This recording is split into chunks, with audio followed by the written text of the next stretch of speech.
اور مولانا زرگل صاحب تھے نا سیری مالٹا، تو جب لوگ چلے جاتے تھے ان کے سخا کوٹ تو حضرت دیکھ کے فرماتے دا پینج شپک پاگلان بیارا روان دیتا، یہ 5-6 پاگل پر میرے گھر آ رہا۔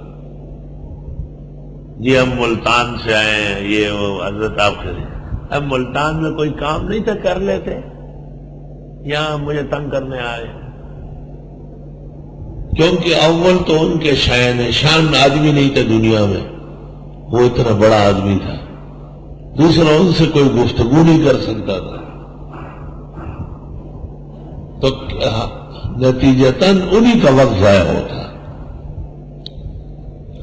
میں جب پہلی مرتبہ ملنے گیا، جب میں کراچی آیا مجھے پتہ چلا کہ دنیا کے اندر ایک قیمتی انسان ہے جو حضرت شیخ الہند مولانا محمود الحسن کا خاص شاگرد ہے۔ تو میں یہاں طالب علم نے مجھے کہا یار تم نے مولانا زرگل کو نہیں دیکھا، سرحد کے رہنے والے ہو۔ مجھے بھی بہت شرم آئی۔ چھٹیوں میں گھر جا کے میں سخا کوٹ گیا، مردان سے ایک راستہ جاتا ہے، مسجد ایک چھوٹی سی، وہ اپنی زمینوں پہ رہتے تھے، وہاں مکانات، شہر چھوڑ چکے تھے۔ مسجد میں ایک سرخ سفید لمبے قد کاٹ کا آدمی بیٹھا ہے، قرآن مجید پڑھ رہا ہے۔ مجھے کہا گیا یہ ان کا گھر ہے، تو میں نے وہ مسجد میں جو آدمی بیٹھا تھا اس سے میں نے پوچھا کہ مولانا زرگل کہاں ہے؟ مجھے غصے سے دیکھا اور قرآن مجید رکھ کے میرے پاس آیا اور کہا کہ اگر وہ تمہیں ملے تو کیا کرو گے اس کے ساتھ؟ میں نے کہا کہ وہ بڑی تاریخ ساز شخصیت ہے اور مجھے ان سے ملنا ہے۔ کہ استاذوں نے آپ کو یہ نہیں کہا تھا کہ وقت بہت قیمتی ہے، اس کا خیال رکھنا چاہیے؟ میں سمجھ گیا کہ آج بھی تو یہی ہے،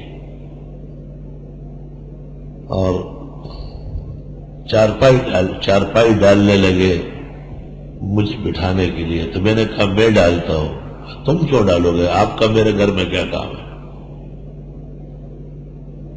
خیر پھر مجھ سے 2 منٹ بیٹھے نہیں تھے، پوچھا کہ صبح 9 بج رہے تھے، تقریباً 9:30 بجے، پوچھا کہ کھانا کھا کے جاؤ گے یا پہلے جاؤ گے؟ اب اگر میں کہتا کہ پہلے تو وہ کہتے کہ ہاتھ ملاؤ چلو، تو میں نے کہا نہیں، دوپہر کا کھانا کھا کے جاؤں گا۔ تو مولانا موڈ میں ہو گئے، کچھ باتیں شروع کر دی۔ آئی سوال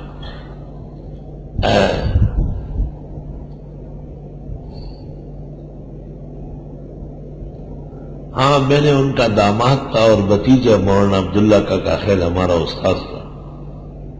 میں نے کہا وہ سلام کہتے کہ اس کا باپ بھی مجھے سلام نہیں بھیج سکتے، وہ کس کا بیٹا ہے؟ یہ تم اپنی طرف سے باتیں بناتے ہو۔ اب میں چاہا کہ یہ خوش ہو جائے، کسی طرح بات چیت شروع کرے۔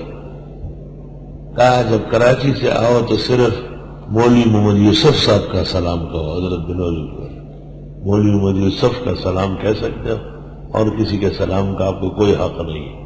میں نے پاکستان بھر کے لوگوں کے سلام کا ٹھیکہ نہیں لیا۔ بیٹھ گئے، بات چیت شروع ہو گئی۔ اب واقعی ان سے تو ان کے پائے کا بزرگ بات کرے،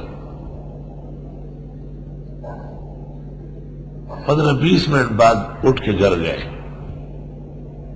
واپس آ کے بیٹھ گئے 5-6 منٹ میں۔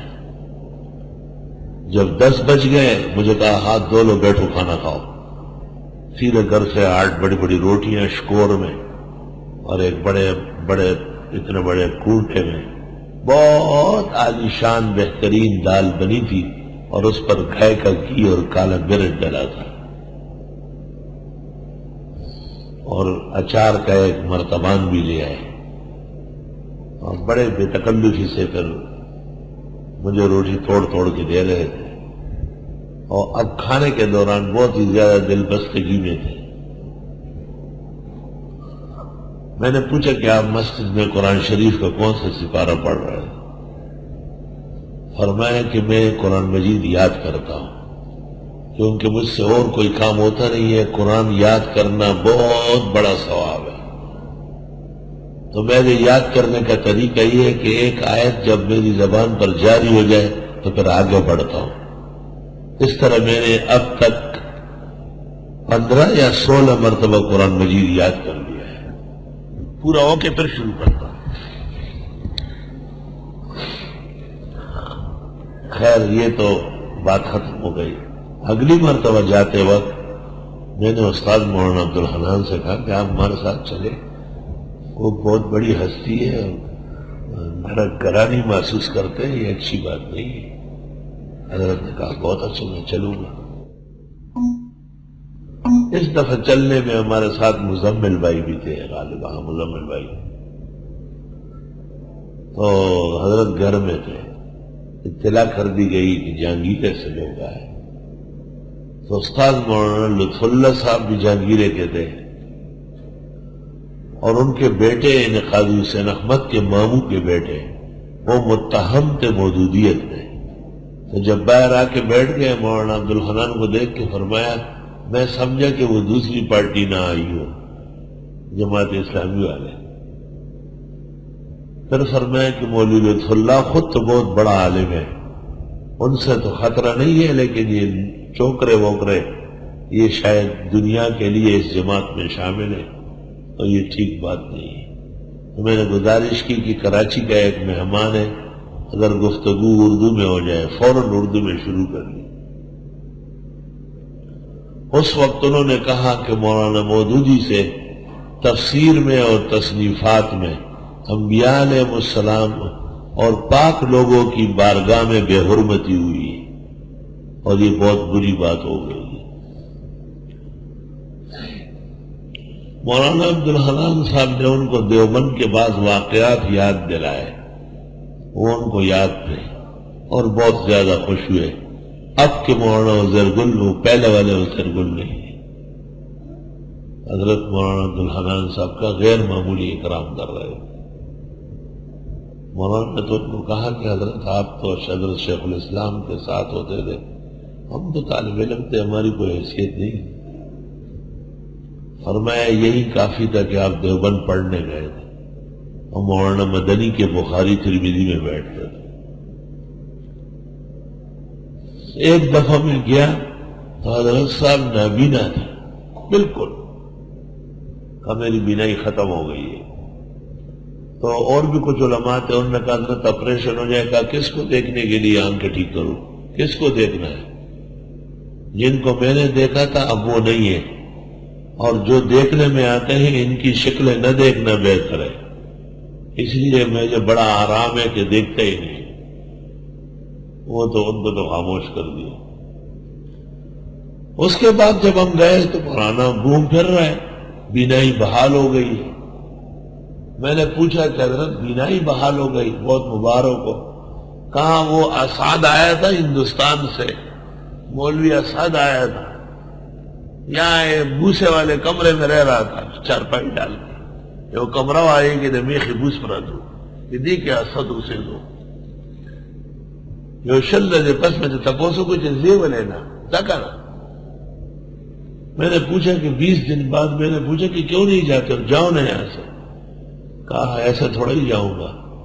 تو میں نے پوچھا کیا کر کے جاؤ گے؟ کہا آپ کا آپریشن آنکھوں کو کرا کے جاؤں گا۔ تو میں نے کہا میں نے آپریشن نہیں کرنا۔ 20 دن اور ٹھہرا، میں سمجھ گیا کہ جا کر میں سال بھر بیٹھا رہا ہوں، نہیں جاؤں۔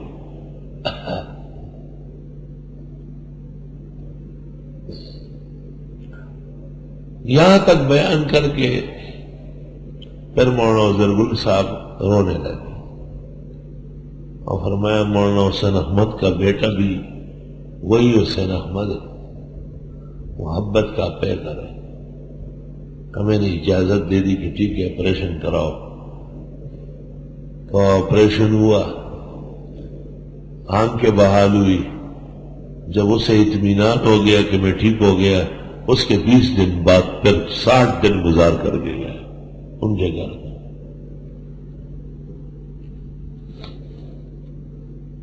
اللہ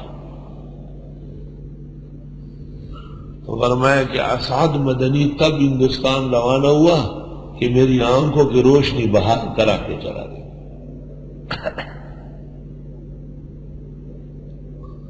پشاور اسپتال میں شرائط لگائی تھی. ایک شرط یہ تھی کہ اخبار میں نہ دے، دوسرا یہ کہ کسی قسم کے مولوی کو اندر نہ آنے، تیسرا یہ کہ آنے والوں سے کوئی ہدیہ تحفہ قبول نہ کیا،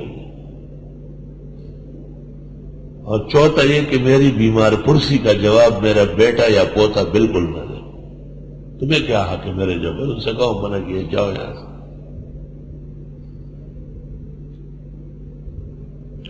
انتقال سے پہلے بھی ہم گئے تھے،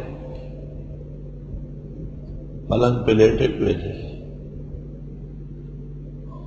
اس وقت یہ بات ارشاد فرمائی کہ ایک ہی وصیت کو جی چاہتا ہے کہ اکوڑے اور نوشہرہ کے درمیان میں جو پہاڑ ہے اس کے نیچے میری تدفین ہو جائے، اور جب جنازے کے لوگ منتشر ہو جائے تو میری قبر پر بلڈیزر گھما کر اس کو ہمیشہ کے لیے ختم کر دیا جائے، تاکہ کسی مخلوق کو پتہ ہی نہ چلے کہ یہاں کون دفن. توبہ توبہ، تواضع اور بندگی کا اثر اس شخص پر نئی مثال ہے دنیا میں. اس ہندوستان انگریز ڈائری کے اوپر مقدمہ لکھا ہے اسعد مدنی نے.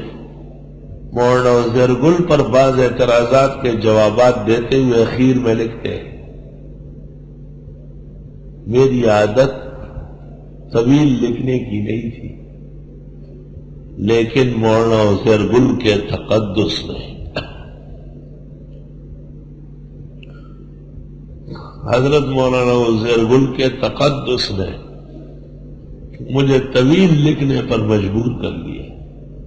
اور پھر مولانا اسد لکھتے ہیں، لذیذ بود حکایت دراز تر گفتم، کہ مولانا وزیر گل کی مدافعت اور ان کے تقدس پر لکھنا یہ بہت لذیذ حکایت تھی، اس لیے میں نے بھی اس کو طول دے دی.